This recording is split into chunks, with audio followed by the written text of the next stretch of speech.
Puluhan guru yang merasa kada bisa terakomodir masuk dalam pegawai pemerintah dengan perjanjian kontrak menemui unsur pimpinan DPRD Banjarmasin jelang tengah hari Senin 13 Juni 2022. Kedatangan wan keluhan mereka langsung didengar oleh Ketua DPRD Banjarmasin, wan Wakil Ketua DPRD Banjarmasin, serta anggota DPRD Banjarmasin. Puluhan guru yang merasa kada bisa terakomodir masuk dalam pegawai pemerintah dengan perjanjian kontrak menemui unsur pimpinan DPRD Banjarmasin jelang tengah hari Senin 13 Juni 2022. Kedatangan wan keluhan mereka langsung didengar oleh Ketua DPRD Banjarmasin Hari Wijaya, wan Wakil Ketua DPRD Banjarmasin Muhammad Yamin, serta anggota DPRD Banjarmasin Aprijaldi wan Arupah Arif. Jangan itu dijadikan alasan kenapa bahasa Inggris kalau mendaftar di mana ingin mengajar.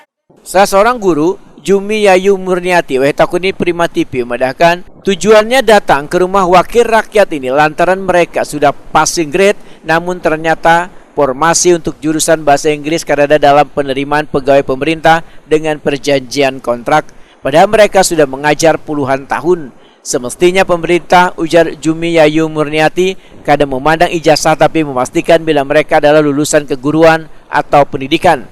Karena ada yang memiliki di luar ijazah keguruan atau pendidikan bahkan baru mengajar sudah bisa diterima wan lulus menjadi pegawai pemerintah dengan perjanjian kontrak. Kami minta yang tertinggal khususnya untuk bahasa Inggris ada 9 orang kategori 2 Kepala Media Banjarmasin, tolong diperhatikan juga. Dan kami pun sudah sangat lama mengabdi untuk anak bangsa. Ikhlas itu pasti ada ikhlas. Itu semua guru ada, tolong diperhatikan untuk 9 orang K2 Banjarmasin yang jurusan bahasa Inggris diprioritaskan. Khusus K2 Banjarmasin, K2 semuanya yang posisinya sekarang kan cuma 35 aja lagi ya, 35. Nah, kategori 2 ini kan sudah terdaftar di BKD BKS. Kita tolong sekali. Sementara itu, Ketua DPRD Banjarmasin Hari Wijaya berjanji akan menginventarisir setiap permasalahan yang berkaitan dengan guru honor. Kemudian akan didiskusikan dengan pemerintah kota untuk dicarikan jalan keluar yang terbaik.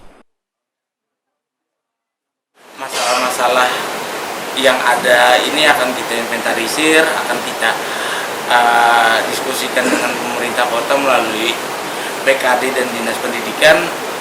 Kita berharap kita memberikan penghargaan kepada guru-guru honor yang memang sudah lama bekerja untuk pemerintah kota Banjarmasin.